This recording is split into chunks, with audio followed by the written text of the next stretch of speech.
Welcome back everyone to Finnegan's Farm, welcome back to the YouTube channel and welcome back to the 3650 restoration project. As you might have seen there from some of the Workshop Wednesdays videos, we included the 3650s in them there, but we're actually going to leave them on a playlist their own, so for anyone who wants to have a look back from start to finish, their progression as the 3650s have come along. So we've quite a bit done from the last time you would have seen them. As you can see here, we have our new Mudguards on, new skins, we've straightened the brackets, put new brackets on here. We have the brackets on this one here as well, and we're just waiting for the skins. We have a new air filter on as well. If you come to the back of the tractor, Marco the last day was on the arms and the hitches and the lift rods, so he's completely tidied all them up. We can adjust them here as well on the outside there, so this is it's a far better job here. Hitch was done and a few bits more. We also have the air conditioning unit, which we will head over to Shane there from AutoAir. We're delighted to have Shane here from AutoAir there to fit the air conditioning pumps there. This one we have already, well, we've both of them on the tractors here, but we're going to replace the other one there with new fittings there, a different style fitting, isn't it, Shane? Yeah, different style fitting than the old system where you didn't have couplers, so you were losing gas when you disconnected the hoses from. Yeah. So this is a much more environmentally friendly. Yeah, it's not really way of doing things. So if we look here on the top here, we can see we have our valves here. Shane has after putting these two valves on top there so that we can replace them then and use these hoses then. Isn't that it, Shane? Yeah, so this is the fittings that we have. So what we're going to do is we take out the old way that they used to do them. Yeah. Take out this valve. And we're putting on a quick coupler.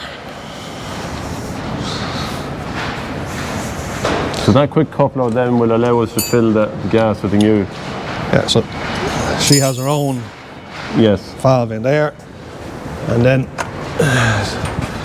it's sealed. Yeah. So now there's no escape from gas, where the old system used to come out of the hose. So you'd lose the gas really. Yeah. The type of gas we're going to put into this is the R1. R1348 gas is what we're putting into it.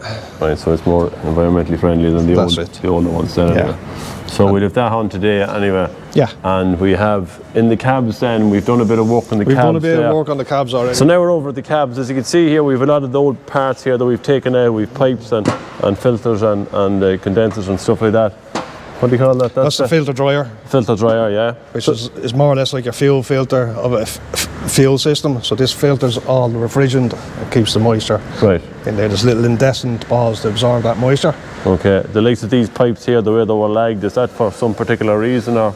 The reason why we lag the pipes is to keep the coldness in the pipes and stops them from sweating. Okay. What happens is they do sweat and the corrosion builds up underneath the pipes and they start rusting and they just snap to do. Yeah, well these were, as you can see, these are well rusted. So we've replaced there with two.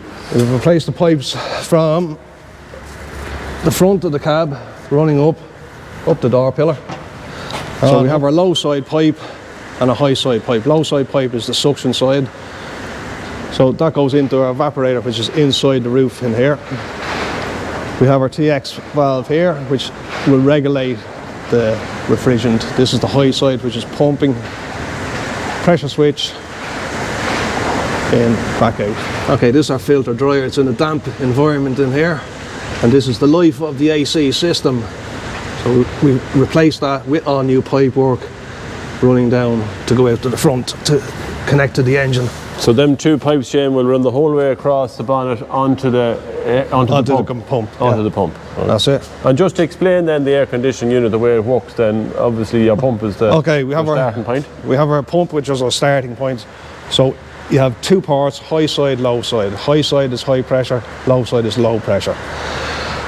High side pumps the refrigerant out from the pump through your condenser rod on the front of the vehicle. Yep.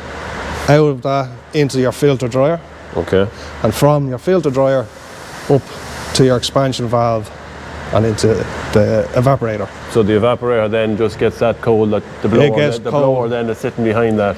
Blower sits there, blows across the evaporator, gives you nice cool chilled air inside. Nice dry air. Yeah, and that button up there is the temperature control then for how cold you want it. So it comes back out of our evaporator and then goes straight back to the compressor. and it does the whole process over again. Right, so just recycling all the time. That's it. These older tractors, obviously there would have been a lot of pipe work issues there on them, so it's probably as handy to change it now. Change them now, because in these particular models, inside the trunking, if you want to call it in there, they tend to get rusty, Well, it's just and then to change afterwards is a bigger job. It's a nightmare, So that's for when the cab is off now, this is the ideal time to do it. Yeah. So look, we have the cabs off. We'll have the cabs piped up, repiped, and the next time then when we put the cabs back on, we'll have to go again just to tidy up. Then it'll just be a matter of fixing them 2 pipes on and gassing up, then pressurising the system. Yeah, we'll do a leak test and see do we have any leaks there, and then we can gas her up. And great stuff. Listen, thanks a million there to Shane there from Ahway. I know Brendan might come down the next time there. Hopefully he will. Hopefully he will anyway to gas them up anyway. But the guys do all the air conditioning here for all the tractors in Finnegan's here. So they give us a great service there. So thanks again, Shane. No problem at all. We've also fitted the wide step on here now. We just fitted on to make sure everything was in place. It probably leaves it a little bit harder to put the cab back on, but we just wanted to make sure everything was fitting. So Marco fitted that, and the wide step, obviously with the 3650s, was a little bit different because the Lear models had this wide step, and he's a great job. We also have a new toolbox, I think. Looks smart. We have to make up a bracket for the other one then. The back bracket here, we have to make that one up. So Mark will probably manufacture that there, and nice toolbox there on it as well. So the cabs have also taken a little bit of a shape. We had Paul there from Nuscreen would have come down. We got the new rubbers for the windows here. Didn't fancy doing them myself, so I think we said we'd get someone with a professional mind to come in, and it wasn't a simple job, but as you can see, it really finishes it off there now, the look the job there now so as well. So you'll see him fitting that.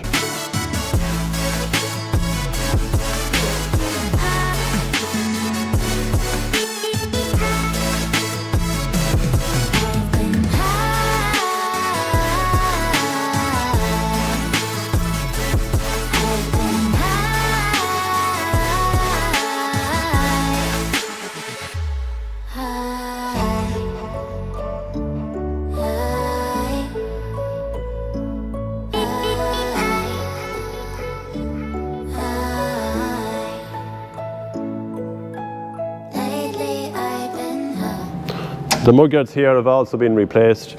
Sean and Marco there put the mudguards on here. A little bit of a tricky assignment there, just to get everything in place. There's a series of bolts underneath it. They're a UNC thread, so they're not a metric thread as we thought they originally were. So we had to get special nuts and bolts, and you'll find that on some of the cabs in the John Deeres. You just have to be careful there not to put metric where there was UNC. So the mudguards are on, and they look the job. We have Kaylem was in there last Saturday, I think, and he would have fitted on the new tail lights here. So we have some of the tail lights over there. We're just missing the number plate light here. These were rotten, so we've them on order, and we hope to pick them up. We also fitted our back window there ourselves. So we've also fitted our console here for our gears. Now, it wasn't that simple to put back in, but as you can see, it does take a little bit of a shape down to his. Now we had an issue there which the surround there for where the key goes in and when the pull stop is on it, it was completely broken in bits. We tried to order a bit. We have it on order, but we had maybe a go at fixing it over here, and you'll see we might put it into it. It's probably as good as we're going to get for the minute anyway. So over here on the bench, so on one of the tractors there, this console here which the gears sit into and run up and down was completely, there was a big hole out of it here, and we tried to get it on order there. Now it might be a while to come in, so we got a product there.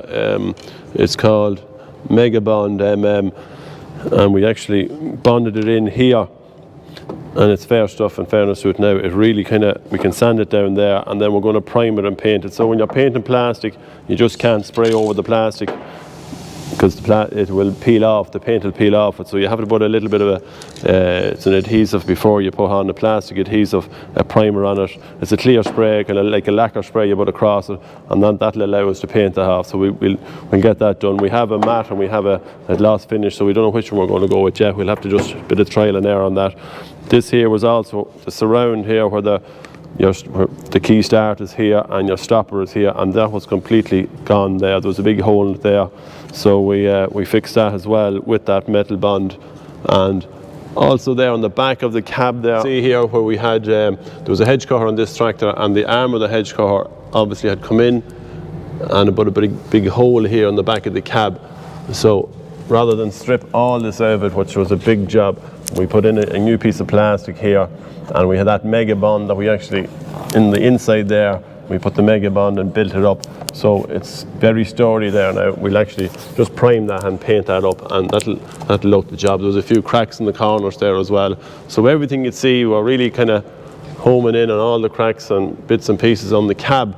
So some of the interior has been fitted on this already, the side panels and the back panel. This side panel we couldn't put in because on the outside here, where the side window closes, there's a rubber, and we had to glue that back in. So actually a bit of Tech 7, and if you see here on the other side, we had to pin it in here in the corners just to, because the rubber had kind of shrunk, I'd say, over time, and just to get the exact fit in it. So that'll bond there, and in the morning then we'll be ready to put the windows back in here. So that's the side windows in place. What else have we done? Yeah, we've the back lights on, as I said. We've the small window in here as well, and we've a few wiper motors to go on the front of it there, and then we'll start assembling up on top there. Yeah, we've speakers there. Need to get them there as well. They're not working. And we have lights, all new lights, side lights, new tail lights. We have extensions here for the double beacons, as everyone wants double beacons nowadays, so we'll probably go with the double beacon as well. And that's really it then on the cab. This cab over here, we've more done on this one than this one, so we've all our pipes in here as well. These are the pipes going to the orbital unit there, and we're going to replace all the ends on them because they have a tendency of leaking inside in the cab, so we replace all them on that as well. So this cab is a little bit to be done on this one. The other one is a little bit more advanced, but we're doing one out first, and then we'll come back to this one. He's covers in here with the arms zipped up. He's put them on both sides as well.